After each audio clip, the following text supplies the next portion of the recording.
Hello students, myself Kaustav Maiti, Assistant Professor at Sri Ramakrishna Institute of Science and Technology in ETC department. আজকে আমরা 4th সেমিস্টারে linear integrated circuit এই সাবজেক্টের unit 1 operational amplifier and application নিয়ে discuss করব। আমাদেরকে প্রথমে বুঝতে হবে অপারেশনাল অ্যাম্পলিফায়ার বলতে কি কাকে বলে। অপারেশনাল অ্যাম্পলিফায়ার হচ্ছে আমরা একটা হাই গেইন অ্যাম্পলিফায়ার যে এসি এবং ডিসি দুটো সিগন্যালকেই সে ইনক্রিজ করে অথবা বুস্ট আপ করে। এখানে অ্যাম্পলিফাই কথার অর্থ হচ্ছে কি কোনো সিগন্যালকে ইনক্রিজ করা অথবা বুস্ট আপ করা। কিভাবে বুস্ট আপ করবে, মনে করো আমরা একটা 3 ভোল্ট ডিসি অপ অ্যাম্পের ইনপুটে দিলাম, সেখান থেকে আমরা 5 ভোল্ট কি 6 ভোল্ট ডিসি আমরা আউটপুট পেলাম, তার মানে 2 to 3 ভোল্ট ইনক্রিজ হলো। কি আমরা যে কোনো একটা এসি ভোল্টেজ যদি দিই যার পিক ভ্যালু হচ্ছে 3 ভোল্ট, সেটা হয়তো আমরা 7 কি 8 ভোল্ট আউটপুট হিসাবে পাচ্ছি, তো সেখানে আমার সিগন্যালটা অ্যাম্পলিফাই হচ্ছে অথবা বুস্ট আপ হচ্ছে। তো এইভাবে একটা অপারেশনাল অ্যাম্পলিফায়ার এসি এবং ডিসি সিগন্যালকে বুস্ট আপ করে।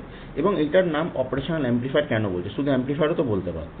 অপারেশনাল অ্যাম্পলিফায়ার এই কারণেই বলছে, তার কারণ এই অপারেশনাল অ্যাম্পলিফায়ার সিগন্যাল তো মানে অ্যাম্পলিফাই করে এসি এবং ডিসি, এর সাথে সাথেও অনেক ম্যাথমেটিক্যাল অপারেশনও পারফর্ম করে, যেমন অ্যাডিশন, সাবট্রাকশন, ইন্টিগ্রেশন এবং ডিফারেন্সিয়েশন। তো এই ধরনের ম্যাথমেটিক্যাল অপারেশন পারফর্ম করে বলেই এর নাম হচ্ছে অপারেশনাল অ্যাম্পলিফায়ার। তার মানে ডিসি এবং এসি সিগন্যালকে অ্যাম্পলিফাই করবে, তার সাথে সাথে কিছু ম্যাথমেটিক্যাল অপারেশন যেমন অ্যাডিশন, সাবট্রাকশন, ইন্টিগ্রেশন এবং ডিফারেন্সিয়েশনও পারফর্ম করবে। এই কারণে এর নাম অপারেশনাল অ্যাম্পলিফায়ার। এবার আমরা এর পরের পিন ডায়াগ্রাম নিয়ে আলোচনা করব। একটা অপারেশনাল অ্যাম্পলিফায়ারের পিন ডায়াগ্রাম নিয়ে আমাদেরকে এবার বুঝতে হবে যে একটা অপারেশনাল অ্যাম্পলিফায়ার কীরকম দেখতে হয় এবং তার প্রত্যেকটি পিনে কি কি ইনপুট এবং আউটপুট হিসাবে আমরা দেখব। মনে করো আমরা যেমন মার্কেটে 741 আইসিটা অপ অ্যাম্প আইসি হিসাবে আমরা কিনতে পারি। তো এবার এই 741 আইসির 8টা পিন থাকে, ঠিক আছে। তো আমরা আইসিটাকে কিভাবে, এখানে দেখবো একটা নচ থাকে, এই পোর্শনটার একটা এরকম নচ মতন থাকে, ঠিক আছে। আমি এরকম হাইলাইট করে দেখাচ্ছি ইয়েলো কালারের। এই নচটাকে আমাদেরকে আপ সাইড মানে ওপর দিকে রাখতে হবে এবং লেফট হ্যান্ড সাইডে 4টে পিন থাকবে এবং রাইট হ্যান্ড সাইডে 4টে পিন থাকবে। প্রথম পিনটা হচ্ছে অফসেট নাল, সেকেন্ড পিন হচ্ছে ইনভার্টিং ইনপুট, থার্ড পিন হচ্ছে নন ইনভার্টিং ইনপুট এবং ফোর্থ পিন হচ্ছে তোমার পাওয়ার সাপ্লাই নেগেটিভ পার্টটা, মানে যেটাকে আমরা নিউট্রাল বলি অথবা গ্রাউন্ড বলি। এখানে 5 নম্বরটা হচ্ছে অফসেট নাল, 6 নম্বরটা হচ্ছে তোমার আউটপুট পিন, 7 নম্বরটা হচ্ছে পাওয়ার সাপ্লাই ফেজটা, আর 8 নম্বর পিনে কোনো রকম কিছু ফাংশনস থাকে না, সেটা নট কানেক্টেড, ঠিক আছে। তো এটা হচ্ছে তোমার 741 আইসির 8টা পিনের ফাংশন। এবার আমরা কি করব, কোনো ক্ষেত্রে যদি অফসেট নাল যদি আমরা ব্যবহার করি, তখন আমাদেরকে কি করতে হবে, পিন নাম্বার 1 এবং পিন নাম্বার 5 এই দুটো পিনের মাঝখানে আমাকে একটা পোটেনশিওমিটার অথবা ভ্যারিয়েবল রেজিস্ট্যান্স 10 কিলো ওহমের কানেক্ট করতে হবে এবং সেইটা দিয়ে আমরা অফসেট নালটাকে অপ অ্যাম্পে অ্যাডজাস্ট করব। এবং প্র্যাকটিক্যালি আমরা যখন অপ অ্যাম্প এই 741 আইসি মার্কেটে কিনতে যাবো, ঠিক এটা ঠিক দেখতে এরকম হয়। এই যে 741 আইসি আমি এটা হাইলাইট করে দেখাচ্ছি, এই যে ঠিক এরকম দেখতে হয়।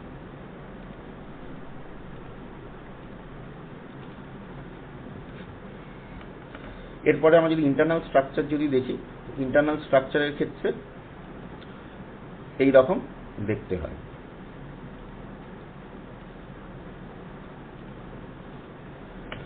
তো এইভাবে আমরা একটা 741 আইসির পিন ডায়াগ্রাম এবং তার ইন্টারনাল স্ট্রাকচার, পরীক্ষায় যদি বলে যে অনেক সময় ম্যাক্সিমাম লাস্ট 2-3 ইয়ার্সে অপ অ্যাম্পের 741 আইসির পিন ডায়াগ্রাম এবং তার ইন্টারনাল স্ট্রাকচারের কোয়েশ্চেন এসেছিল। তো এরকম যদি কোয়েশ্চেন যদি আসে, তাহলে আমাকে কী করতে হবে, এরকম ইন্টারনাল অপ অ্যাম্পের পিন ডায়াগ্রাম এবং ইন্টারনাল স্ট্রাকচার এই দুটো স্ট্রাকচারই সাইড বাই সাইড এঁকে এক্সপ্লেন করে দিয়ে আসতে হবে, তবে ফুল মার্কস পাওয়া যাবে। এবার এই অপ অ্যাম্পের অনেক রকম মোড অফ অপারেশন হয়। একটা মোড অফ অপারেশন হচ্ছে ওপেন লুপ। ওপেন লুপ কথার অর্থ হচ্ছে কি, এখানে কোনো ফিডব্যাক কানেকশন নেই। ফিডব্যাক কথার অর্থ হচ্ছে কি, ইনপুট থেকে আউটপুট যে কানেকশনটা আমরা করি সেটাকে আমরা ফিডব্যাক কানেকশন হিসাবে বলে থাকি। তো এখানে কোনো ফিডব্যাক কানেকশন নেই, কারণ এখানে ইনপুটের সাথে আউটপুটের কোনো রকম কানেকশন নেই। আমরা নর্মাল ইনপুট দিচ্ছি এবং আমরা সেখান থেকে আউটপুট এক্সট্র্যাক্ট করছি, কিন্তু ইনপুটের সাথে আউটপুট কোনো কানেকশন নেই। এবার এখানে ইনপুট আছে single ended input. Single ended input কেন বলছে? কারণ অপ অ্যাম্পের যেহেতু দুটো ইনপুট, একটা ইনভার্টিং একটা নন ইনভার্টিং, তো তাই না এখানে আমরা কি করছি, আইদার ইনভার্টিংয়ে ইনপুটটা প্রোভাইড করছি অথবা নন ইনভার্টিং ইনপুটটা প্রোভাইড করছি। মানে আমাদের কাছে একটা সিগন্যাল আছে, দুটো সিগন্যাল নেই যে দুটো ইনপুটে প্রোভাইড করার মতো, সেই হিসাবে আমরা আউটপুটটা আমরা পাচ্ছি। এবার আমরা for an example non inverting input. তো আমরা কি করছি, নন ইনভার্টিংয়ে ইনপুটটা দিচ্ছি আর এই ইনভার্টিংটাকে আমরা গ্রাউন্ড করে দিচ্ছি, যার ফলে কি হচ্ছে, আমি আউটপুটটা যখন আমি পাচ্ছি তখন আমার ইনপুটের সাথে আউটপুটের ফেজটা একই থাকছে, কোনো রকম ফেজ চেঞ্জ হচ্ছে না, শুধু সিগন্যালটা এসি সিগন্যালের অ্যাম্পলিটিউডটা শুধু বেড়ে যাচ্ছে। আমরা যদি এখানে লক্ষ্য করি যে এইখানে এসি সিগন্যালের যা অ্যাম্পলিটিউড, ইনপুট এসি সিগন্যালের যে অ্যাম্পলিটিউড তার তুলনায় আউটপুট এসি সিগন্যালের অ্যাম্পলিটিউড অনেকটাই বেশি। তো এইভাবে আমার কি হচ্ছে, সিগন্যালটা অ্যাম্পলিফাই হচ্ছে অথবা বুস্ট আপ হচ্ছে। আমি যদি এখানে ইনভার্টিং ইনপুটের ক্ষেত্রে যদি আমি দেখি, এখানে ইনভার্টিং ইনপুটে কি হচ্ছে, আমরা ইনপুটটা ইনভার্টিং ইনপুটে দিচ্ছি এবং নন ইনভার্টিং ইনপুটটা গ্রাউন্ড করছি, সেখানে তারপর আমরা কি করছি, আমরা আউটপুট পাচ্ছি। তো এবার আমি যদি এখানে যদি দেখি যে আমার ইনপুটের সিগন্যালের যা মানে যা ফেজ, আমার আউটপুটের সিগন্যালের ফেজ কিন্তু এক নয়। কারণ ইনপুটের ক্ষেত্রে কি হচ্ছে, আগে পজিটিভ হাফ সাইকেল তারপর নেগেটিভ হাফ সাইকেল গেছে, কিন্তু আমরা আউটপুট পাচ্ছি আগে আমার নেগেটিভ হাফ সাইকেল তারপর আমার পজিটিভ হাফ সাইকেল। এটাকে আমরা বলে থাকি 180 ডিগ্রি আউট অফ ফেজ। তার মানে এখানে আমার ফেজ ডিফারেন্স হচ্ছে এবং এর সাথে সাথে আমার কি হচ্ছে, সিগন্যালটাও অ্যাম্পলিফাই হচ্ছে, কারণ এখানে ইনপুট সিগন্যালের যে অ্যাম্পলিটিউড তার তুলনায় আউটপুট সিগন্যাল অ্যাম্পলিটিউড অনেক বেশি। এটা আমরা এসি দিয়ে দেখছি। আমরা যদি এটা ডিসি দিয়ে দেখি, তাহলে ডিসির ক্ষেত্রে কী হবে, আমি যদি 3 ভোল্ট দিই তাহলে আমার আউটপুটে কী হবে, -5 ভোল্ট। 3 থেকে 5 হচ্ছে আমার সিগন্যাল অ্যাম্পলিফাই হচ্ছে, কিন্তু সেটা পজিটিভ থেকে নেগেটিভে যাচ্ছে। কি আমি যদি -3 ভোল্ট দিই সেখানে আমি পজিটিভ 5 ভোল্ট আমি পাবো। জিনিসটাকে আমাদেরকে এইরকমভাবে বুঝতে হবে। এরপরে আছে double ended differential input. Double ended differential input কথার অর্থ হচ্ছে কি, আমরা অপ অ্যাম্পের দুটো ইনপুটেই সমানভাবে ইনপুট সিগন্যাল দেবো। একটা নন ইনভার্টিংয়েও আমরা ইনপুট সিগন্যাল দিচ্ছি যেটাকে আমরা V1 বলছি, আমরা ইনভার্টিংয়েও আমরা ইনপুট সিগন্যাল দিচ্ছি যেটাকে আমরা V2 বলছি। তাহলে এর আউটপুট কি হবে, V0 = A × V1 - V2। এ মানে হচ্ছে গেন। তাহলে এই অ্যাম্পলিফায়ারের এই অপ অ্যাম্পের গেনটা কত। তো একটা নর্মাল কোনো অ্যাম্পলিফায়ারের বিশেষ করে 741 আইসির প্র্যাকটিক্যাল গেন ভ্যালু হয় 10⁵।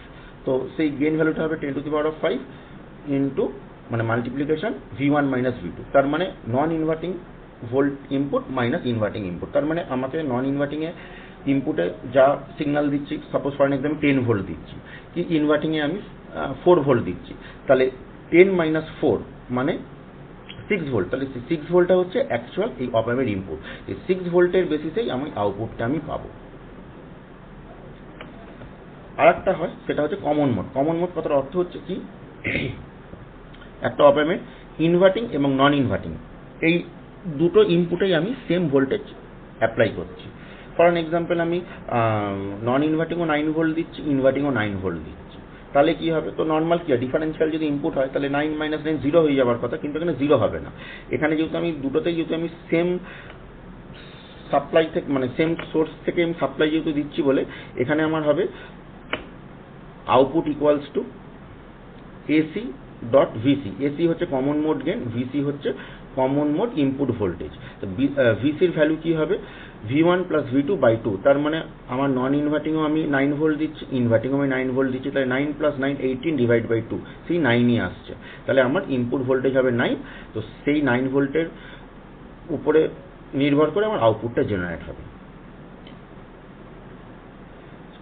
এরপরে আমরা দেখব আইডিয়াল অপ অ্যাম্প ভার্সেস প্র্যাকটিক্যাল অপ অ্যাম্প। আইডিয়াল অপ অ্যাম্পের কিছু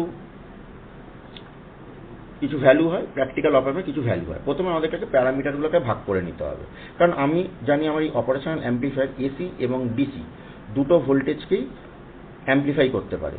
তো এসির জন্য কিছু প্যারামিটার থাকবে, ডিসির জন্য কিছু প্যারামিটার থাকবে। এসির জন্য যেমন প্যারামিটার থাকবে ওপেন লুপ ভোল্টেজ গেন, তারপরে থাকবে unity gain bandwidth, CMRR, slew rate. এই চারটে প্যারামিটার শুধু এসির ক্ষেত্রেই অ্যাপ্লিকেবল। এই চারটে প্যারামিটার শুধু এসির ক্ষেত্রে অ্যাপ্লিকেবল। আমি যখন কোনো অপামের এসি মানে অপামের ইনপুটে এসি সাপ্লাই দেবো তখন এই চারটে প্যারামিটারকেই আমাকে কনসিডার করতে হবে। তো আইডিয়াল ভ্যালু এই চারটে প্যারামিটারের ক্ষেত্রে ইনফিনিটি হবে, কিন্তু প্র্যাকটিক্যালি মার্কেটে যেটা 741 আইসি অ্যাভেলেবেল সেইটার ক্ষেত্রে গেন হবে 10⁵, যেটা কিছুক্ষণ আগে আমি মেনশন করলাম। ইউনিটি গেন ব্যান্ডউইথ হচ্ছে রেঞ্জ অফ ফ্রিকোয়েন্সি, কারণ আমি যখন এসি ভোল্টেজ দেবো জেনারেলি তার মধ্যে ফ্রিকোয়েন্সি থাকবে, তো সেই ফ্রিকোয়েন্সি হবে 1 মেগাহার্টজ, যেটা আমি ইনপুটে আমি অ্যাপ্লাই করব। তারপর হবে সিএমআরআর হবে 90 ডিবি, আর স্লিউ রেট হবে 0.5 ভোল্ট পার মাইক্রোসেকেন্ড। তারপরে আছে কিছু কমন প্যারামিটার আছে, যেমন হচ্ছে এসি এবং ডিসি। আমি এসি ভোল্টেজে ইনপুট দিই আর ডিসি ভোল্টেজে ইনপুট দিই, এই দুটো প্যারামিটার হচ্ছে এসি এবং ডিসির ক্ষেত্রে কমন। সেটা হচ্ছে ইনপুট ইম্পিডেন্স আর আউটপুট ইম্পিডেন্স। ইম্পিডেন্স কথার অর্থ হচ্ছে ওয়ান কাইন্ড অফ রেজিস্ট্যান্স। তো ইনপুটে একটা অপামের ইনপুটে অনেক হাই রেজিস্ট্যান্স দেওয়া থাকে, যাতে কি হয় বেশি কারেন্ট যদি কোনো সময় সাপ্লাই থেকে বেশি কারেন্ট যদি যায় সেই ক্ষেত্রে অপামের ইন্টারনাল স্ট্রাকচারটা ড্যামেজ হবে না, অথবা অপামটা ড্যামেজ হবে না, বার্ন আউট হয়ে যাবে না। এই কারণে ইনপুট সেকশনে একটা হাই রেজিস্ট্যান্স দেওয়া থাকে অপামের আইসির মধ্যে, আর আউটপুটের মধ্যে সেই রকম হাই রেজিস্ট্যান্স দেওয়া থাকে না, খুবই লো রেজিস্ট্যান্স দেওয়া থাকে, যাতে আমরা অ্যাকচুয়াল গেনটা যাতে আমরা এক্সট্রাক্ট করতে পারি। তো ইনপুট রেজিস্ট্যান্স ইনফিনিটি হয় আইডিয়াল ভ্যালু, প্র্যাকটিক্যাল ভ্যালু হচ্ছে 2 মেগা ওহম। আউটপুট ইম্পিডেন্স হচ্ছে 0 হয়, আর প্র্যাকটিক্যাল ভ্যালু হচ্ছে 75 ওহম। এবার আমরা যখন অপামে যখন আমরা ডিসি ভোল্টেজ সাপ্লাই যখন দেবো, তখন input offset voltage, input offset current আর ইনপুট বায়াস কারেন্ট, তো এই তিনটে প্যারামিটারই আমরা ডিসির ক্ষেত্রে কনসিডার করব। যখন আমরা ডিসি ভোল্টেজ ইনপুট দেবো তখন এই তিনটে প্যারামিটার আমরা কনসিডার করবো, যার আইডিয়াল ভ্যালু সবসময় 0 হবে, এবং প্র্যাকটিক্যাল ভ্যালু 741 আইসির জন্য ইনপুট অফসেট ভোল্টেজ 2 মিলিভোল্ট হয়, input offset current 20 nano ampere হয়, এবং input bias current 80 nano ampere হয়। এরপর অপামের যেটা সব থেকে মোস্ট ইম্পর্টেন্ট কনসেপ্ট সেটা হচ্ছে ভার্চুয়াল গ্রাউন্ড কনসেপ্ট। প্রত্যেক ইচ অ্যান্ড এভরি ইয়ার এই ভার্চুয়াল গ্রাউন্ড কনসেপ্ট থেকে কোনো না কোনো কোয়েশ্চেন আসেই আসে, ভার্চুয়াল গ্রাউন্ড প্রুফ করতে দেয়, কারণ এটা এতটাই ইম্পর্টেন্ট কোয়েশ্চেন। কারণ ভার্চুয়াল গ্রাউন্ড ছাড়া অপামের কোনো আমরা অ্যাপ্লিকেশন, অপামের আমরা ইউসেজকে ক্যালকুলেট করতে পারি না। ভার্চুয়াল গ্রাউন্ড আগে আমাদেরকে কনসিডার করতে, তারপর অপামের অ্যাপ্লিকেশন অথবা অন্যরকম প্যারামিটার আমাদেরকে হিসাব করতে হয়। তো ভার্চুয়াল গ্রাউন্ডটা কি, আমরা নাম থেকে যেটা বুঝি ভার্চুয়াল এবং গ্রাউন্ড। গ্রাউন্ড মানে কি, যেটা আমরা বাড়ি অথবা যে কোনো পাওয়ার সাপ্লাইটা আর্থিংটাকে আমরা গ্রাউন্ড বলে থাকি, তো যার পোটেনশিয়াল 0 হয়। এবং ভার্চুয়াল কথার অর্থ হচ্ছে কি, যেটা অ্যাকচুয়াল নয়। ভার্চুয়াল কথার অর্থ হচ্ছে যেটা অ্যাকচুয়াল নয়, যার কোনো রিয়েল এক্সিস্টেন্স নেই, সেটাই হচ্ছে ভার্চুয়াল। আচ্ছা, এটা কেন ভার্চুয়াল গ্রাউন্ড এরকম কথাটা কেন আসছে, সেটার কারণ হচ্ছে কি, একটা অপ্যাম্প যার নন ইনভার্টিংটাকে আমরা গ্রাউন্ড করেছি, ইনভার্টিংয়ে আমরা কি করছি, ইনপুট ভোল্টেজ দিচ্ছি, ভিইন দিচ্ছি R1 দিয়ে, ইনপুট রেজিস্ট্যান্স, এবং এখানে একটা আমার ফিডব্যাক পাথ আছে। ফিডব্যাক মানে ইনপুট থেকে আউটপুট একটা কানেকশন আছে, এই যে RF রেজিস্টার, ইনপুট থেকে আউটপুট কানেকশন আছে, ফিডব্যাক রেজিস্ট্যান্স বলছে, আর R1 হচ্ছে ইনপুট রেজিস্ট্যান্স। এবং এই যে এই জায়গাটা যেটা অ্যারো দিয়ে, রেড অ্যারো দিয়ে যেটা দেখানো আছে, এই জায়গাটাকে আমরা ভার্চুয়াল গ্রাউন্ড বলছি। কেন ভার্চুয়াল গ্রাউন্ড বলছি, কারণ আমার ইনভার্টিংটা অ্যাকচুয়াল গ্রাউন্ড আছে, ইনভার্টিংটা আমার অ্যাকচুয়াল গ্রাউন্ড আছে, তো এই ইনভার্টিং এই অ্যাকচুয়াল গ্রাউন্ডটা এইখানে আমার রিফ্লেক্ট করছে, তাই জন্য সেটাকে আমরা ভার্চুয়াল গ্রাউন্ড বলছি। তো এটা কিভাবে রিফ্লেক্ট করছে সেটা আমরা ডেরিভেশনের মাধ্যম দিয়ে বুঝবো। তো নর্মাল অপ্যামে গেনের ভ্যালু হচ্ছে ইনপুট বাই আউটপুট, তো আমরা লিখতে পারি A = V out by VD। এবার আমরা জানি অপ্যামে যেহেতু দুটো ইনপুট, একটা নন ইনভার্টিং একটা ইনভার্টিং, তাহলে এখানে আমাদেরকে ইনপুট ডিফারেন্সিয়াল ভোল্টেজ নিতে হয়। সেটা হয় কি, V1 - V2। তো আমরা শুধু V1 অথবা শুধু V2 কে আমরা ইনপুট হিসাবে নিতে পারি না, আমাদেরকে কি করতে হবে, V1 - V2 নিতে হবে, মানে V নন ইনভার্টিং মাইনাস V ইনভার্টিং, সেটাই হবে আমার ইনপুট ডিফারেন্সিয়াল ভোল্টেজ। এবার আমরা কি করছি, VD এর জায়গায় V1 - V2 লিখছি। তাহলে আমার ফর্মুলাটা কি রইল, ফর্মুলাটা হলো আমার A gain = V output divide by V1 - V2, এই ফর্মুলাটা আমার রইল। এবার আমরা কি করব, ক্রস মাল্টিপ্লিকেশনের জন্য আমরা চেঞ্জ করে দেবো। চেঞ্জটা কি হবে, এখানে A ছিল, এটা তোমার নিচের দিকে চলে আসবে, আর V1 - V2টা এই দিকে চলে যাবে। আমরা দুটো লেফট হ্যান্ড সাইড এবং রাইট হ্যান্ড সাইডে ক্রস মাল্টিপ্লিকেশন করব, তাহলে এটা V1 - V2 এর জায়গায় চলে এলো, এই যে এটা V1 মাইনাস V2 জায়গায় চলে এলো এবং V1 মাইনাস V2টা এর জায়গায় চলে এলো, জাস্ট ইন্টারচেঞ্জ হয়েছে, ক্রস মাল্টিপ্লিকেশনের ইন্টারচেঞ্জ হয়েছে।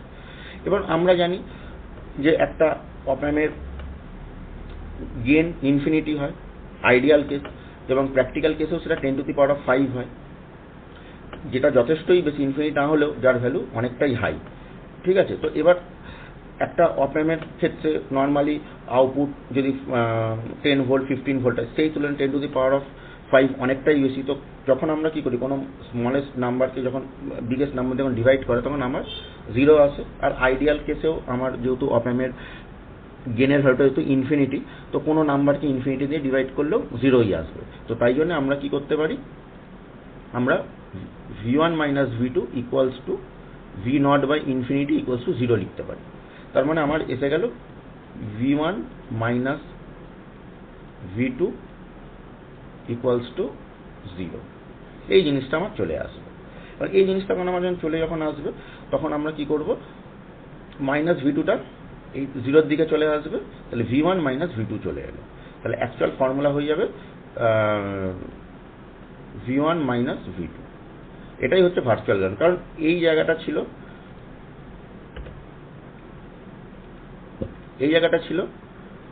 V1, এইটা ছিল V2, নন ইনভার্টিং মাইনাস ইনভার্টিং। তাহলে নন ইনভার্টিংটা আমি জানি বাই ডিফল্ট আমার যেহেতু গ্রাউন্ডের সঙ্গে কানেক্টেড আছে, এর পোটেনশিয়াল 0ই হবে। কিন্তু এই জায়গাটা কিন্তু